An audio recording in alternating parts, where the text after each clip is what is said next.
quick through some of the part of it to give you what we really would like you to get from it. That's Bill O'Neill from my office, and that's what we use to collect samples. We use a shallow probe, we put it in a glass bottle, 125 mils. And so all we're really doing, we don't really draw a vacuum. We just pull a sample of gas, we overpressure the bottle slightly so it can fly on an airplane and leak out rather than in. And one of the things Rogers did that really made it possible for him to collect this much data was that he we trained 4 crews for him. And so he had his own crews that solved all the local problems. The guys know how to work there, and they did an excellent job of collecting samples, and allowed him to collect samples from 2002 to today. So he's still doing it. I showed this yesterday, and he didn't leave me much time, so I'm going to talk about it much. That's what we measure. I put the liquid pentane up there for a reason, and I'll just throw out a nugget. I will make the claim that all oil seeps are macro. The only micro and macro seeps are gas. Gas can be high, can be low, you can have a big flow of oil, but if you got a slick, if you got enough to put on your finger, it's macro. And the thing about pentane, it's a liquid that only comes to the surface in oil. It never migrates by itself. So, and that's based on lots of experience doing work. Now I'll do this real quick. What you want when you do a survey is you're going to have a lot of background. You need skewed populations that have correlations. On the bottom, you see the ethane, propane correlations, ethane, butane correlations. Ethane, propane, butane are always a group, and they usually correlate real well, which tells you have good quality data in your anomalies. And even the methane, there's some independent methanes, which you can see, but there's a pretty good cloud of methane that correlates with ethane, and that's the really good anomalies. Now we talked about this yesterday, and I won't believe this one, but I do want to talk about this for just a second. What we do, we collect this gas sample in a little bottle. We bring it to the lab, we analyze it just for the magnitudes of these hydrocarbons. So there's no fancy processing of any kind. We just take the gas, measure it. Then we color our anomalies. They have to fit the standard oil and gas compositions of existing fields. And that group of gas condensated oil fields on the right is pretty much typical anywhere, any continent in the world. And so if you make a choice of 10 or below for oil, condensate in the middle, gas red, if you get coordinated anomalies, that the data is good quality, and they cluster, and they have compositions that look like reservoirs, then probably you are looking at gas in the reservoir. We were shocked when we first did this at Gulf. Leo Harlan's, first time I gave a talk in 1976, he was before me. I got up with the guys, and Leo said, "You can't do that, can you?" Because he couldn't do it with that stuff. But the free gas has this freedom to mirror the compositions. Now, we use that. On the left is every sample, and you see it's real noisy. It's noisy because when you get low magnitudes, when ethane gets equal to propane, gets equal to 0, they have no composition. So you need enough gas to be valid, to be a good measurement. On the right, I filtered by 100 ppb. So those, now all of a sudden, we see that we still have a little noise, but we now see we have a group of green, a group of yellow, a group of red compositions scattered out there somewhere in the basin. So we passed the first filter, which is the data quality, useful for interpretation. The second is, do they cluster? Do they make any sense? Or are they random? If they're random, you're done. We also use ethane propane. This is from a Nikonov paper of 3,500 reservoir gases. And so dry gas is the brown oil with gas cap is the left. And so what you have is a series of from oil to gas condensate. We found this to be very useful. I'll just blow this up. On the far left is the Kenai gas field at follows a 4-to-1 ratio, so that's what we like to see. The next one to it is dead oil in Nevada. You have to truck that out on a flatbed truck after you steam it. In the middle, this side, that's the field Eldorado, the Loma field in Nubian Basin, and they fall right on the 2-to-1 line, which says they're oil fields and gas fields. Then this is Rogers data, and you'll see that it falls right between the 4 and the 2. What the lines are, 1-to-1, 2-to-1, and 4-to-1. And so what we do is just look to see if the data makes sense. If it fits standard reservoir stuff, it could have migrated from the reservoir. And so you see that he's got this big group of yellow green dots. He's got a few blues that are scattered. He did have one time while his crew got into some propane contamination, and we catch that kind of stuff and we correct it and find out how they did it, what they shot. But if you're careful and you follow good protocol, you can collect good samples anywhere. Then we make histograms, methane, ethane on the far, ethane, propane on the right. That's all the data on the top. Then I filter it. And as soon as I filter it, you see that there's a lot of gassy sites that aren't sourced. They probably have atmospheric air, gas in them. But down below, once I filter it, all of a sudden I've got a much more uniform composition of methane, ethane. That's the good stuff. And now we see that the two compositional indicators on two different sets of ratios agree pretty well. The yellow-green is going to be hydrocarbons that can be in an oil or condensate field. Now, what we want to do is map the data. This is this methane map, and it looks a little more scattered than ethane. And so you see the ethane is very strong. You can really see the carbonate trend. You can see the big anomalies to the east. You put them next to each other.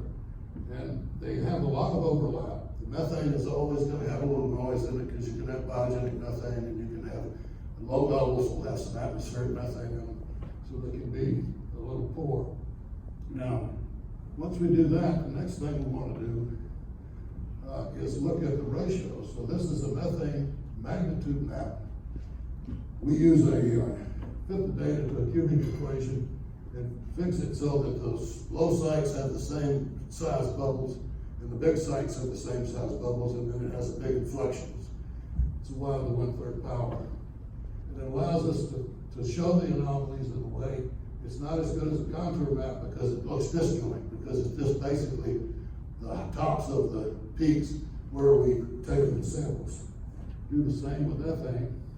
And again, the ethane map always makes a little better map than methane because it's really what we're looking for. And again, here I put them side by side, and now you really begin to see the correlation between the two. And that's the data that really has something to do with the source rock and that might relate to a reservoir. And then one of the things, Rogers liked this gas cloud he had, and in fact, he's got a big hazy anomaly right under it. So we put the two together. And so what we have is it's the methane-ethane ratio, so that's a uniform ratio. And we put the methane dot on top of the ethane dot. They all both have the same color, but the ones that have bigger methanes then highlight the gassier ones. The ones that have the bigger ethanes highlight the oily ones, and where they have good coherence. So you can really see some very focused anomalies that on the far side, we've got about 250 meter spacing. In the center, about 1,500. And then in the eastern part here, where they're not enough samples, we're about 1,000 meters. Now, here's what the data looks like. And you can see that here's the gas cloud he's talking about. You can see the hazy underneath it. And so there's a really nice correlation there. Here's a contour map of the same thing. And on the contour map, you can actually see that we do see the guiding hydro field. You can contour it, it's low magnitude, but the dots will make it look like it's disjoint. So here's what I gave Rogers. This is my finished map. Now he does what he wants with it because oil is found in the mines of men, and he and Andrew and other people screw around with my data. And they make products that don't look like my data sometimes, but it's based on the good stuff. But that's what I gave him. Where did I do to again?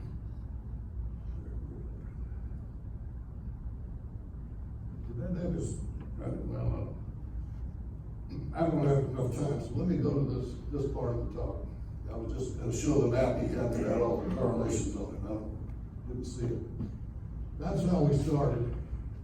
You calibrate it down here on the field, you calibrate it down here, and then we try to put a little stuff together, and this is about 520 samples. This is what he had in 2002.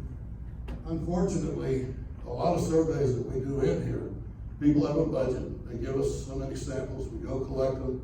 We calibrate over the fields if possible. We try to connect it regionally if we can. And they don't quite understand it, so it dies right there. And they never get to the really good stuff because they don't pursue it just a little further and then put the geology in that he's put in, because that's the magic. So we then added a little bit of samples. We put another set in there. From here, it's real hard to see, but y'all should be able to see that we got, really is, oh wait, I can see it on here. Because I can see that. Okay, now, just notice how, at the beginning, I had just some little brown dots down there, and you see that thing, and then all of a sudden they fill out. Because we came back and we added more and more data. And he finally went to the east, and now it was clear. We see the carbonate trend, we see the gas.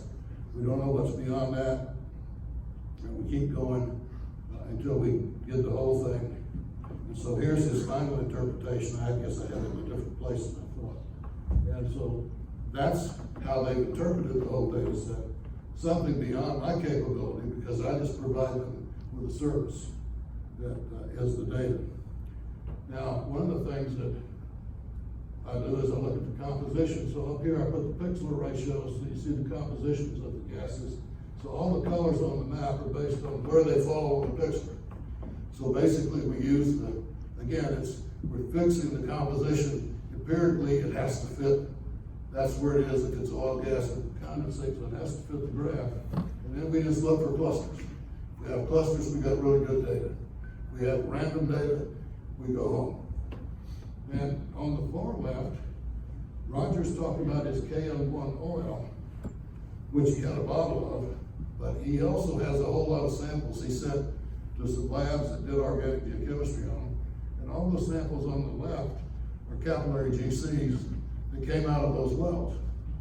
And so they all have very nice condensate and oil capillary GCs from some of the samples that came from those wells. This is an oil play. He's just producing a little bit of gas. If I blow that up, you could argue whether you see the field. That's really the map of the field. And you can see that we're mostly yellow red dots. The green dot right by the KM1 well relates to that little trend. And what you'll see here, and this is a part of the survey where you need close density. You never need the same density everywhere. You need close density if the anomalies are small. You can use a wide density if you've got an elephant. But if you're looking for something smaller, you've got to close in. If you go through, as I did with all the data, all these little trends that you see, we found 1 or 2 sites each time we went back in those trends. But by the time we did it 4 times, we didn't get where there's no anomalies. There are lots of blank areas. We don't get a hit. Basically, this doesn't come back. But we needed the density to begin to flesh out these anomalies, because they aren't big, but they're very significant. This is my favorite illustration that Rogers didn't use of the field. And while it's real hard to see,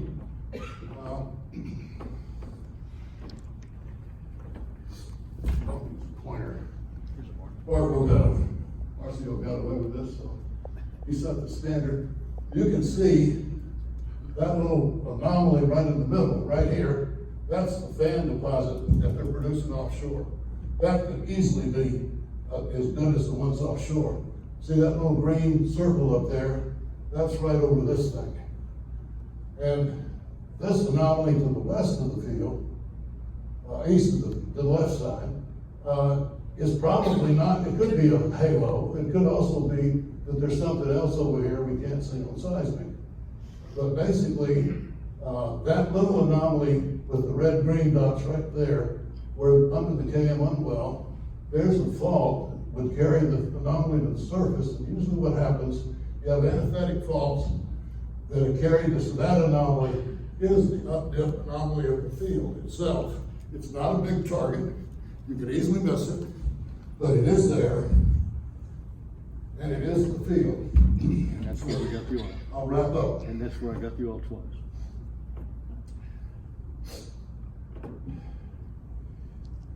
Our experience, you can't